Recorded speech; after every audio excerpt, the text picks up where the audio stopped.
अलग रखा है डेवलपमेंट के नाम पे और प्रॉपर एडमिनिस्ट्रेशन के नाम पे मामला बिल्कुल कमजोर रहा है। हम्म। पर इस समय पाकिस्तान की जो फौज है वो बहुत अब संघर्ष झेल रही है बिल्कुल अपने ही सर। इंटरनल मामले में।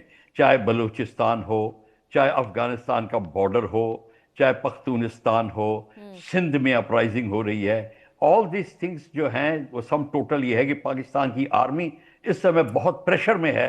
और जैसे कि गदार एरिया में हुआ है, चाइनीज के साथ में हुआ है, जिस तरीके से बलोच ने अपोज किया है चाइना और पाकिस्तान को, इस सब को लेकर अब ये हालात पैदा हो गए हैं कि पाकिस्तान की आर्मी को बहुत ही फूक फूक के कदम रखना पड़ेगा।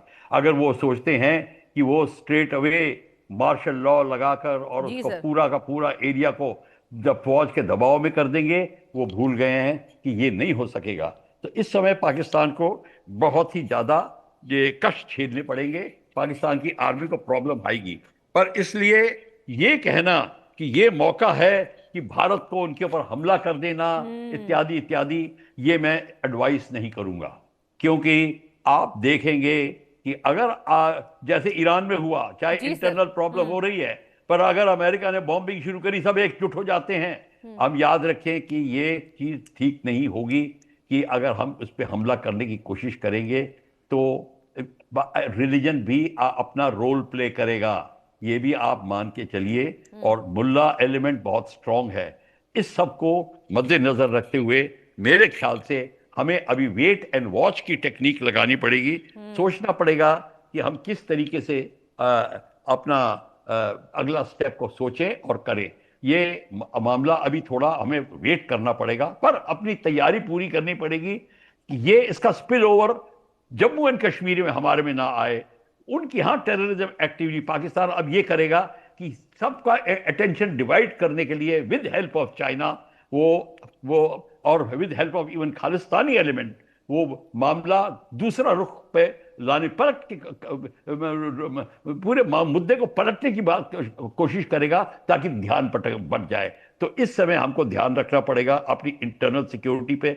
और यह भी देखना पड़ेगा पाकिस्तान, चाइना और बांग्लादेश मिलके अब इस स्थिति को क्या सोच रहे हैं, वो सब बिल्कुल ठीक। जॉइंटली सोचेंगे। तो हम्म। हमको उस बात पे भी ध्यान रखना पड़ेगा। सिर्फ पीओजी को देखकर अपना दायरा छोटा नहीं करना पड़ेगा, हमें एक वेरी ब्रॉड पिक्चर देखनी पड़ेगी फ्रॉम द सिक्योरिटी एंगल। ये सारे इंटरकनेक्टेड है, इसलिए हमको अब बड़े ध्यान से और फूक फूक के कदम रखना पड़ेगा। बिल्कुल सर, देखिए बहुत अच्छा आपने जवाब दिया है, संतुलित आपका जवाब था। क्योंकि देखिए जो पीओजेके में हो रहा है, तो जैसे अचानक से जोश नहीं आना चाहिए। सबसे बड़ी बात तो यह है कि इस मुद्दे को गंभीरता से समझना चाहिए। हालांकि जनता ये कह रही है कि सरकार को अटैक कर देना चाहिए, लेकिन सर ये यहां पर सुरक्षा का मामला है। और दूसरी तरफ इसमें यह भी सर जांच का विषय है कि क्या पाकिस्तान की आवाम जो है वो जानबूझकर करा रही है। अब सर देखिए ना, भारत के विदेश मंत्रालय के प्रवक्ता यहां पर रणधीर जायसवाल ने भी ये कहा है कि जो हो रहा है वो कानून के अधिकारों का उल्लंघन है और भारत सरकार पैनी नजर रखे हुए है। इसी बात से सर बस एक बयान क्या दिया प्रवक्ता ने, यहां पर पाकिस्तान में हाहाकार मचा। अब देखिए नेता जो है वो अब भारत की आलोचना करने पर जुट गए। खुद का देश सर संभाला नहीं जा रहा है और यहां एक बार फिर से उनकी हिमाकत है, भारत सरकार की आलोचना यहां पर भर भर कर रहे हैं। इस पर आप क्या कहेंगे? देखिए वो ये तो करेंगे, नॉर्मल पॉलिटिशियन और नॉर्मल रिएक्शन यही होगा हाँ। कि जब आप कुछ नहीं कर सकते तो आप एटलीस्ट ये तो कर सकते हो कि भारत की आलोचना शुरू कर दो। बड़ा बिल्कुल। आसान है, जी। कई कई फ्रंट्स पे हो सकती है। आप कुछ भी चीज ले लीजिए, आप आलोचना शुरू कर दीजिए। हम्म। आप कश्मीर को मुद्दे को ले लीजिए, आप और कोई मुद्दा ले लीजिए। आप एब्सोल्युटली। इस मुद्दों की कमी नहीं है और इस समय ध्यान बटाने के लिए वो अभी कुछ भी करेंगे। हम्म। हमको आपको इस बात को ध्यान रखना पड़ेगा कि हमारी इंटरनल सिक्योरिटी पे असर ना आए। और बिल्कुल माइंड ठीक यू, है। Let me tell you one thing. Sure. उनकी जो नेटवर्क है वो इंटरनल इंडिया में फैला हुआ है।